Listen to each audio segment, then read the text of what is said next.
When it comes to physical protection items in SMITE that you build as a support, your choices are somewhat limited. The gold standard at the moment is Jade Emperor's Crown and has been for a while. Before that, for a very long time, in almost any situation, the go-to choice was Sovereignty. There are also those rushing Breastplate of Valor, but we don't talk about those guys. In the most recent patch, Jade Emperor's Crown got a slight nerf, and that made me want to look into the numbers for both Jade Emperor's Crown and Sovereignty again and compare them, and that's what we're gonna do in this video. What exactly was the nerf to Jade Emperor's Crown?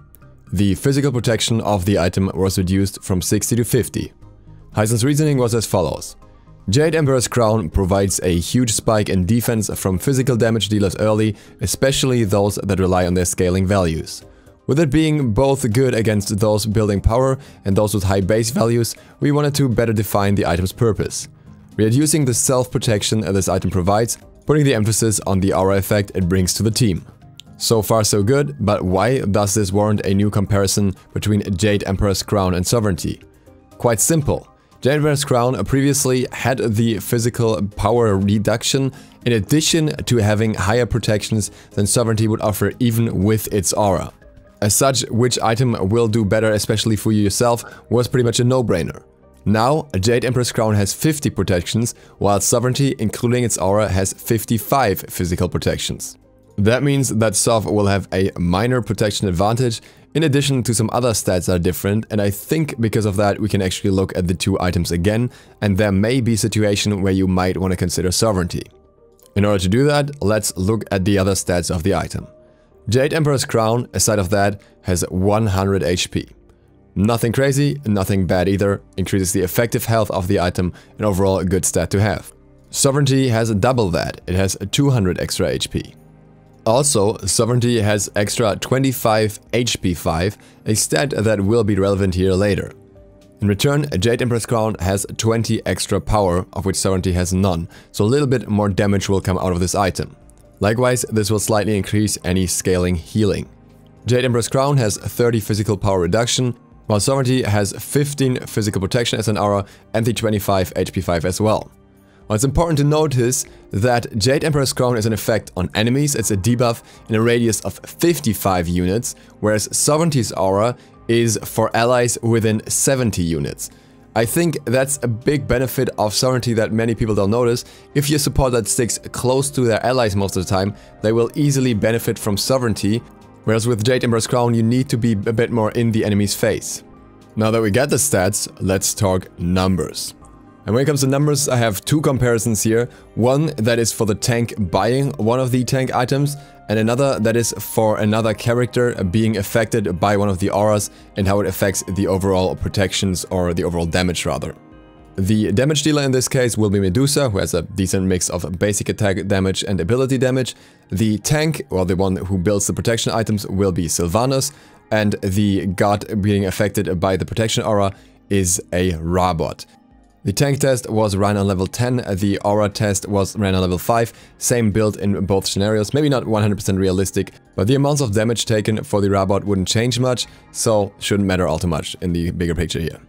Let's look at the tank side first. What you can see right off the bat is that with Jade Emperor's Crown, basic attacks deal significantly less damage. 56 versus 69 when wearing Sovereignty, so there's also a decent impact just from the basic attacks alone. This picture kinda expands over the abilities as well. It's typically a roughly 10 damage difference, and you will see that the damage difference gets smaller for abilities that are ranked higher, as it is the case with the 2 for Medusa here. That is due to the fact that with ranking up an ability, the scaling will not increase, so the power decrease will not have a further impact, whereas protections will do more against the additional base damage that every rank of the ability gets. That means this part at level 20 would give most benefits to Sovereignty compared to Jade Emperor's Crown, even though Jade Emperor's Crown will still have the slightly higher overall damage reduction if you're the tank yourself. As usual, to expand on this, I do some ability combos in order to see how much overall damage difference we'll get from that. If we use the 1 and the 2 plus 2 basics, a very quick combo to punish an enemy for stepping out of their boundaries as a quick trade basically, then the overall damage with Sovereignty is 411 taken by the enemy, and it's 370 taken with Jade Emperor's Crown, so 41 damage difference. If we add the 3 and another basic attack to the combo, so 1, 2, 3 and 3 basics, then we have 549 damage for Sovereignty and 485 for Jade Emperor's Crown, a 64 damage difference. If we unleash Medusa's entire kit, all her 4 abilities and 4 additional basic attacks on the target, so the longest combo possible basically, the only thing you could add are more basic attacks, then the damage with Sovereignty will be 779, whereas with Jade Emperor's Crown it would be 706. So the highest possible damage difference that we can reach here is 73 damage.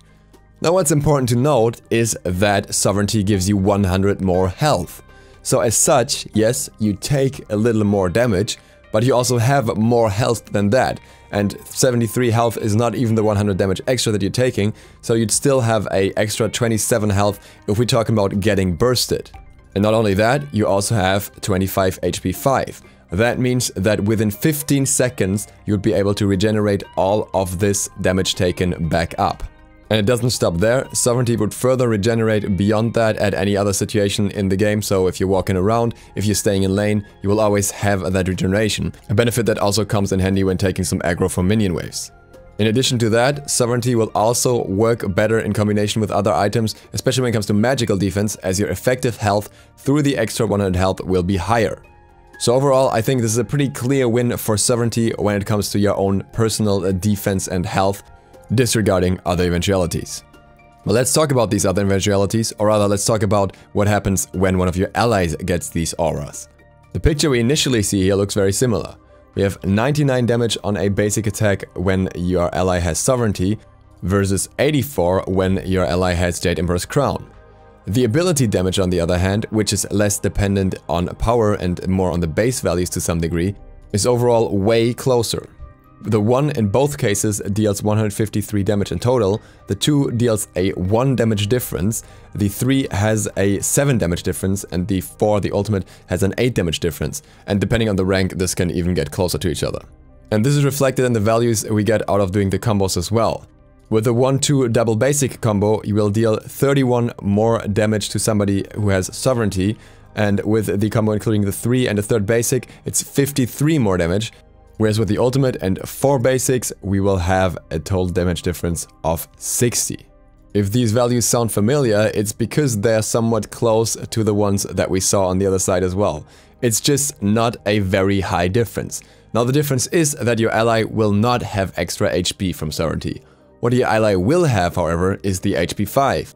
And again, 60 HP is something that is healed up within 12 seconds with 25 HP 5. As long as the situation you're in doesn't imply you getting insta-bursted from 100 to 0, this HP 5 will be relevant.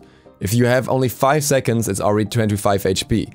And if you have a quick moment to back out, or it's the laning phase and there's a back and forth trade, then this HP 5 will have a massive effect. In any lane where you're not on 100% of your health, the HP 5 will constantly be ticking, overall giving you a sustained advantage over your opponent.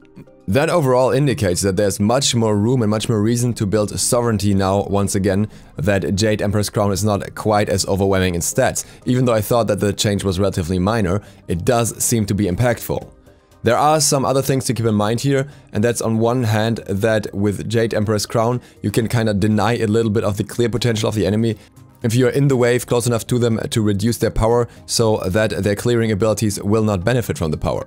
On the other hand, Sovereignty will give you and your allies the benefit of taking less damage from minions, allowing for more aggressive plays where you can trade in the wave if you are willing to do that.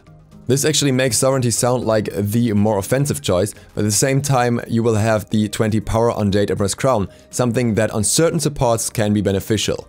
I usually don't value the power stat on supports very much, and I never built Jade Amp for its power, but if you're looking for the power either on a healing guard, on a Sylvanas for example, or just to have a little bit more damage, like say for example on Ares, then that's something worth keeping in mind as well. At the end of the day, many things here are down to choice and preference in playstyle, but I do think that there's a solid reason to consider both items for your builds now. Maybe opt for Jade Emperors more when you expect very high burst and you expect not to be able to sustain very much, whereas you can opt more into Sovereignty if you think there will be longer extended trades where the HP 5 could actually be beneficial, or there will be downtimes in between to regenerate a little bit. Spoilers, a lot of games will have this. This is why Stone of Gaia is so effective at the moment. And with that, thank you guys for watching. I hope you learned something new and found this interesting. If you're new to the channel and you're not subscribed yet, feel free to click the sub button and maybe the bell. It really helps me out, and it gives you the chance to win some codes in the description down below from time to time. And we also got a comment of the day. This one is from Edward Oakworth III. I just realized if you crit on Hydra's proc, it's the equivalent of critting with Deathbringer with this buff. It's actually very interesting. I like that thought, especially because it goes even further than that. Actually, a Hydra's proc will deal more damage. The amplifier of Deathbringer is only added to the crit value damage, so you have a total of 240%, whereas with Hydra's and a crit, the damage will be multiplied on top of Hydra's damage, meaning you get 280%. So yeah, enjoy your Hydra's and crit builds. They're pretty fun now. See you for the next one tomorrow. DukeSloth, out.